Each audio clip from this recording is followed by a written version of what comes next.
From its earliest phase up to its abandonment 1,500 years later, Stonehenge was probably the most important temple in Britain. Thousands of years before even the first simple enclosure was built at Stonehenge, bands of Mesolithic hunters set up camp at the edge of the valley. Perhaps these were the people, the inhabitants of a natural, untamed landscape, who between the years 8500 and 7000 BC raised the great pine totem poles that were found close to Stonehenge. In the valley, a tangle of vegetation and a haven for wildlife, they fished and hunted, subtly modifying the landscape in their search for food. It would be easy to imagine life at this time as being a struggle for survival in a hostile world, but this was far from the case. There were many places, both inland and on the coast, that provided stable supplies of food as well as other necessities such as fresh water, stone for tools, building for shelter and fuel. In such places, rich with natural resources, it was then possible to settle on a more permanent basis. As sea levels rose in the warming climate, the vegetation changed, and some parts of the new island of Britain became densely forested, with elm, oak and hazel gradually replacing earlier pine forests. But some areas of the chalk remained as open grassy plains that were very attractive to the pioneering farmers of the Neolithic.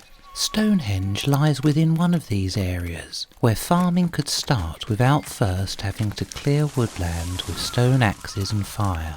These first farmers created small, garden-like fields, unlike those of today, in which they grew cereals such as wheat and barley. Nearby roamed their domesticated animals, cattle, pigs and sheep.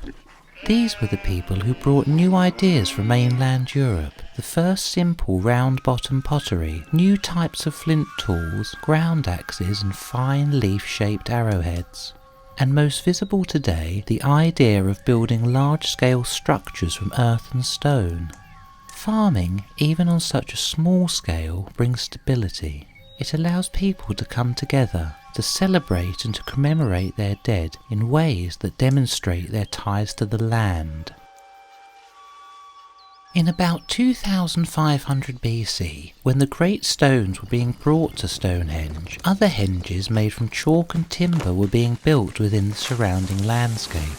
The greatest of these was Durrington Walls, a massive enclosure over 470 metres in diameter. Excavations have revealed the henge's ditch to be over 6 metres deep and 13 metres wide. The excavations also uncovered the remains of early Neolithic houses, the first to have been found in southern Britain.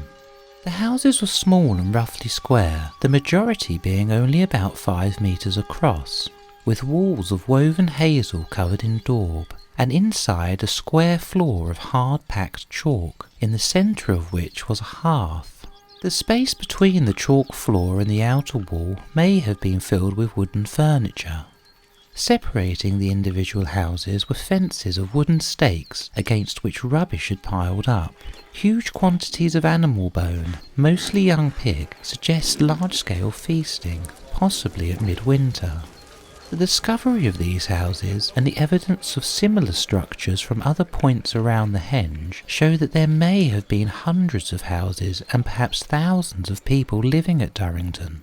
This may be the largest Neolithic settlement in Britain and Ireland, although only occupied at certain times of year. Other houses, some larger and surrounded by deep ditches, like smaller henges, were found inside the main enclosure. The lack of evidence of everyday life, of food and cooking that characterises most of these houses may mean then that they had a special or possibly ritual function. To the south, and built at the same time as Durrington Walls, lies Woodhenge. When the site was excavated, it revealed 6 concentric circles of pits, varying considerably in size and having originally held large upright oak timbers. The finds made in the excavations at Woodhenge have included decorated grooved ware pottery, flint tools and animal bones, apparently deposited in a very organised way. Each of the timber circles may have had a different meaning or use. Some had more pottery, some more animal bone, but in the centre of the site was the skeleton of a child aged about 3 years old. The initial excavation suggested that the child's skull had been split, but further analysis showed that this was not the case, and in fact the bones of the skull had not fused together at the time of the child's death. Within the Stonehenge landscape, the most numerous and spectacular prehistoric monuments are undoubtedly the great groups of round barrows. The earliest of these barrows date from about 2300 BC. Each Bronze Age round barrow was usually the tomb of an individual. Their remains were either buried or cremated, and they were accompanied to the next world with a wide variety of personal possessions, including pottery vessels, tools of stone, bone or bronze, and jewellery of exotic materials such as jet, amber and gold. Evidence of land snails preserved in the soils buried underneath barrow mounds shows that when they were built the landscape was largely open, well-grazed grassland with few trees. So when first built, the white chalk barrow mounds would have been highly visible in this open landscape, especially when positioned on prominent ridges and hills. Some barrows were later enlarged or altered and were used for burials over several centuries. The remains that can be seen today are just the last stage in a process of modification and enlargement that lasted 1,000 years.